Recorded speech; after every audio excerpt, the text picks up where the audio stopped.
तो हम कोई भी सफलता का कार्य करेंगे तो हमें असफलता में गिरा देंगे। हम बहुत सकारात्मक सोच रखना चाहेंगे, हमें नेगेटिव सोच में पहुंचा देंगे। यह है पाप का परिणाम। और पाप को नष्ट किए बिना हम सुखी नहीं हो सकते। इसलिए पाप नष्ट करने के लिए और भी उपाय हैं, जैसे तीर्थ याटन है, गंगा स्नान है, और भी है। लेकिन सही सटीक पाप की जड़ का नाश कर दे नाम है।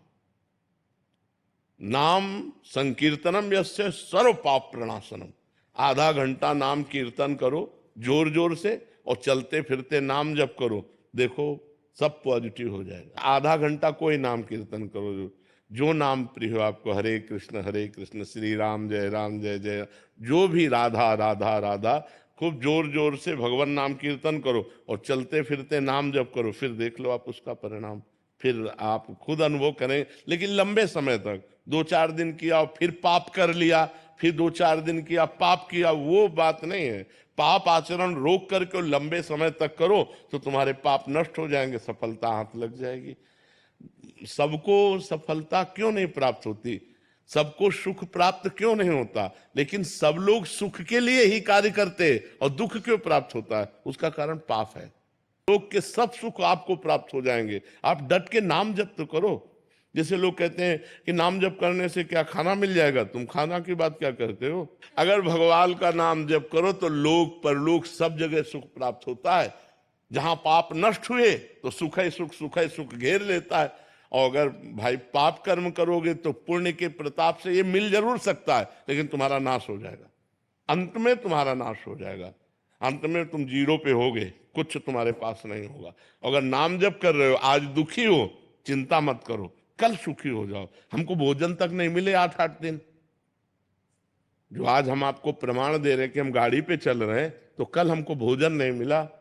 सर्दी में ओढ़ने के लिए कंबल नहीं था, बोरा ओढ़ते थे, टाट टाट समझते हैं ना, जिसमें गेहूं का आटा भरा जाता है, वो बोरा ओढ़कर सर्दी पार करते थे।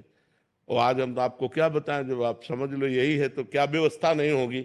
हर व्यवस्था है, राजा बाबू की तरह भगवान रख रहे हैं। तो कल जो था, वो जो दुख में था, उसमें हम धर्म को नहीं त्यागा, बड़ी कठिनाई से आगे बढ़ते रहे, तो आज वो बात आ गई जो लौकिक और पारलौकिक, ये तो सांसार फलता चरण चूमेगी यदि भगवान की शरण में हो। और लौकिक ही प्रयास तो करते हो ना, अपने पूर्व पाप के नष्ट करने का प्रयास तो नहीं करते कि आप कोई अनुष्ठान कर रहे हैं, आप भजन कर रहे हैं, आप परोपकार कर रहे हैं, आप तीर्थयाटन कर रहे हैं पवित्र भाव से, ये तो सब कुछ है नहीं। तो पूर्व में जो पाप कर्म किया है, अब जो आप सफलता के लिए प्रयास करते हैं, वो आपको असफल कर देता है, गिरा देता है। तो आपका प्रयास कोई आध्यात्मिक है क्या? तो फिर बिना आध्यात्मिक प्रयास के आप कैसे विजय प्राप्त कर सकते हैं? जो हमने पूर्व में पाप किए हैं, गलतियां की हैं, वो हमको दुख देंगे ना। हम पढ़ लिख करके अच्छा बनना चाहते हो, हमको गिरा देंगे। हमारे पास सर्टिफिकेट लेकिन नौकरी नहीं मिलेगी, व्यापार में पैसा लगाते लेकिन सफलता नहीं मिलती, हमको दुख देगा ना पाप कर्म। तो उस पाप कर्म को नष्ट करने के लिए हम क्या प्रयास करते हैं, विचार कीजिए। कोई प्रयास नहीं करते ना, तो उसके लिए प्रयास करो। हम कह रहे हैं कुछ मत करो, राधा राधा राधा राधा राधा नाम जपना शुरू करो। काउंटर लो और गिनती से 50,000 रोज नाम जप करो। फिर हमें बताओ लंबे समय तक, ये नहीं कि अब 4 दिन बाद हमसे प्रश्न करो कि 50,000 नाम जप किया, हमारी नौकरी नहीं लग गई, हमारा काम नहीं बना। लंबे समय तक जप कीजिए, फिर देखिए सफलता मिलती है कि नहीं। पुण्य है कि उनका प्रयास कोई ज्यादा प्रशंसनीय नहीं है, पर उसमें प्रयास भी नहीं, सफलता अधिक है।